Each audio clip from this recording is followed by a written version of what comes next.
At first, the surprising commencement of hostilities worked out just fine for the Romans. The eager beaver allied king on the right was pushed back, but the Roman left surged forward, and before too long had pressed the Goths all the way back to their wagons. Capturing the baggage train meant taking the women and the children and all of the Gothic possessions.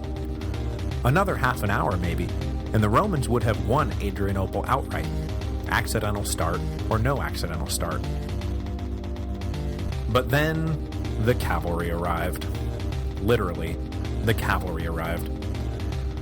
The Greuthungi horsemen, who had not at all been taken into account when the Romans were making their war plans, suddenly exploded onto the scene and broadsided the Roman left, blowing right through the Roman cavalry which was supposed to be guarding the wing. Now the Roman left, which had been so close to winning the battle the minute before, was now pushed back and became trapped between the Tervingi infantry, the Greuthungi cavalry, and the hill that the Goths had positioned their wagons on. Crammed together, the Roman soldiers were too close to one another to maneuver, retreat, or even fight for their lives. And so, they started to be slaughtered. From the moment the Gothic cavalry arrived, the Battle of Adrianople was over. The Romans wound up leaving fully 2/3 of their army dead in the field, with only isolated pockets of soldiers escaping the carnage. Valens himself was lost in the fighting. No one knows exactly what happened to the emperor, but a later story has him being taken to a nearby farmhouse after being wounded, and then dying when the Goths set fire to the building. But no contemporary account mentions this incident.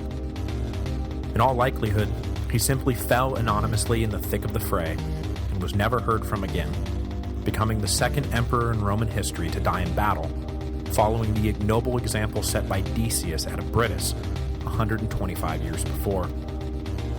Valens was 50 years old and had ruled the eastern half of the empire for 14 years.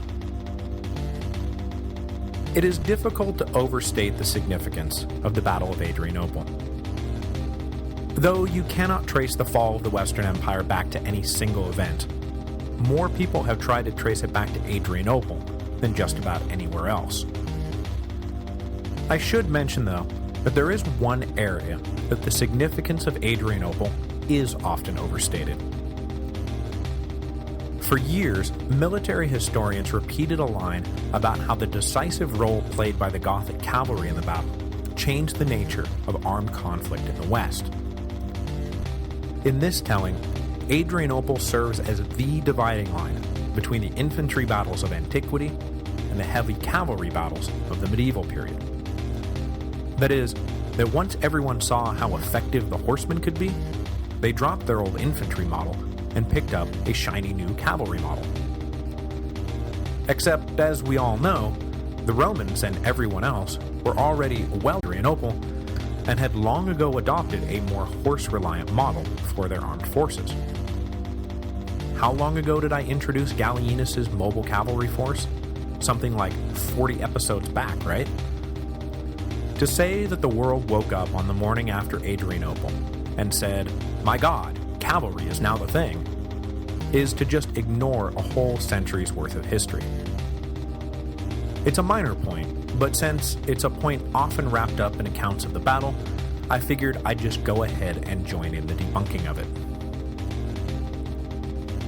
Now, as to the bits about the battle that can't be overstated, the sheer obliteration of Valens' army definitely rocked the balance of power in the Mediterranean, and led to a total recalibration of Roman priorities. Though the Roman Empire was still the biggest kid on the block, they were fast becoming just another kid on the block, if that makes any sense. The Goths and the Huns, and pretty soon the Vandals and the Franks, were all about to prove that they were more than a match for the Roman armies they faced. This had happened once before, in the middle of the 3rd century, and the empire had almost cracked up as a result. Only after a huge effort, a complete military and political reorganization, and a healthy dose of luck, did an intact Roman Empire manage to limp into the 4th century. This time, however, they would not be so lucky, as this time, only half the empire would live to fight another day. And that was just the long-term impact of the battle. The short-term impact of the battle was almost too nightmarish to contemplate. The emperor was dead, his army destroyed. The eastern frontier was now manned by just a skeleton crew. The middle frontier was manned by no one at all. A Gothic army was loose inside the empire that was now not just unchecked, but unbeatable. North of the Danube, the Huns were only picking up steam, and who knew when they were going to attack the empire directly. And to top it all off, at this darkest of dark hours, Rome was ruled by a 19-year-old boy who had no inclination towards soldiering, and a 7-year-old boy who was, well, a 7-year-old boy. Many historians find only the days after Cannae to be remotely comparable in terms of the sheer mind-blowing disasterness of it all. What were the Romans going to do now? Next week, we will find out what the Romans are going to do now.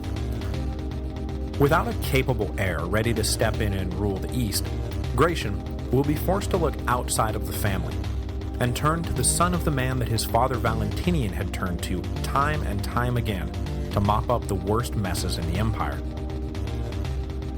Stuck in a forced retirement in Spain, Theodosius the Younger will answer Gratian's call, somehow manage to steer the East away from utter destruction, and in the end, become the last man to serve as the sole and undisputed master of the Roman Empire.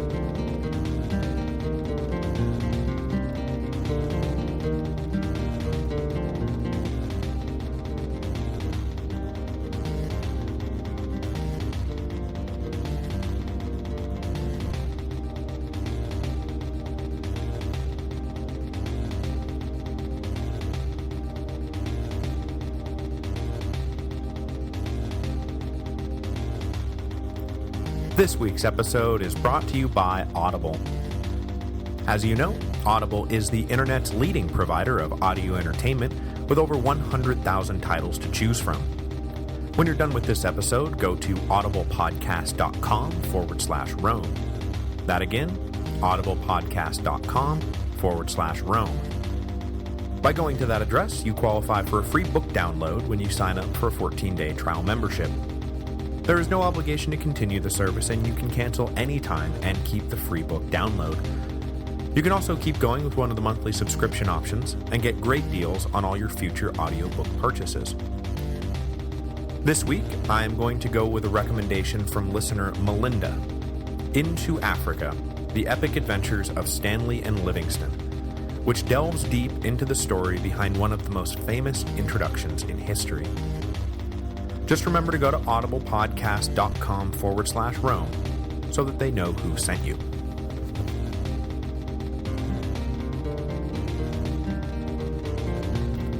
Hello, and welcome to the History of Rome. Episode 154, The Gothic War. There's an old legend that a few days after the Battle of Adrianople, Fritigern and his triumphant Goths advanced on Constantinople. Fear and trepidation seized the capital at the sight of this great horde advancing, because the people of the city knew there would be no stopping them. The emperor was dead, and his army destroyed. It seemed that only God himself could deliver them all from doom. But of course, as it turned out, it did not take God to deliver Constantinople from doom. All it took was the Goths getting one look at the city walls. Fritigern's horde may have been the largest army for 500 miles in any direction, but that did not mean they had the skills or the tools to lay siege to a fortified city. There would be no sacking of Constantinople. Instead, the Goths turned around and headed back into the heart of the Balkans, looking for prizes they actually had the means to win. No one knows if this little anecdote is true in fact, but it is at least true in spirit, as it captures the essence of the stalemate that is about to ensue between the Romans and the Goths, a stalemate referred to, perhaps a bit grandiosely, as the Gothic War. Way back during the episodes on Aurelian, I spent some time detailing how the Romans had changed their military posture in the face of the crisis of the 3rd century to reflect the new realities of the world. You'll recall that the Romans allowed their static frontier lines to be by strengthening the defenses of the individual cities dramatically. We've seen in bits and pieces how this worked to the Roman advantage during the various barbarian raids of the last century, but nowhere is the success of the strategy more on display than during the Gothic War. Between Pannonia and, like Syria, there was literally no Roman army big enough to do a thing about the Goths. And yet, for the next 4 years, Fritigern and his people were unable to do anything more than just sort of roam the countryside. The existence of the Roman Empire was never truly threatened by the Goths, because the fortifications of the various cities were simply too great an obstacle for the barbarians to overcome.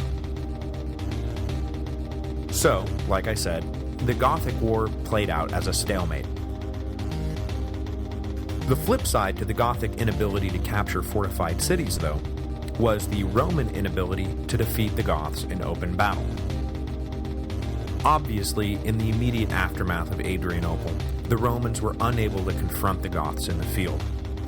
But even after a few years had passed, and a new army had been raised, the inexperience, rushed training, and poor morale of the new army left it far inferior to the veteran Gothic warriors.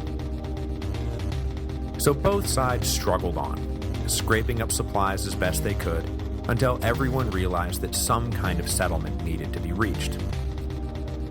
And as we will see, it will be the essence of that settlement, rather than the immediate consequences of military defeat, that tends to elevate Adrianople to its key place in the history of the decline and fall of the Roman Empire. The Western Emperor Gratian had already left Sirmium in August 378 and was on his way toward Thrace when news of Adrianople broke. Leading an army that was supposed to be overwhelming only after it linked up with Valens, when Gratian learned that there was no longer a Valens to link up with, he immediately turned his force around. Back in the safety of Sirmium, Gratian and his advisors sat down to survey the damage and see if they couldn't figure out what to do next. The problem they grappled with was twofold, one part military and one part political. The military problem was obvious. An enemy army was loose in Roman territory, and there was no longer a Roman army around to fight it. That needed to be rectified immediately. But Valens had already siphoned off all the men and resources the far eastern frontier could bear to lose. Siphon off any more, and you may as well cede the whole region to Shapur and the Sassanids. Gratian, meanwhile, had redeployed a good chunk of his own Rhine defenses, but that redeployment had already sparked at least one Alemanni invasion. Redeploy any more, and he risked throwing the whole West into chaos. As much as Gratian and his war council hated to admit it, the Central Empire was more or less on its own. The Eastern and Western legions could provide leaders and some support staff, but other than that, the Middle Empire was going to have to raise a whole new army by itself, which is not exactly what they wanted to hear, I'm sure. And as if the military problem wasn't bad enough on its own, Gratian also had to deal with the political problem, namely, that with Valens dead, there was now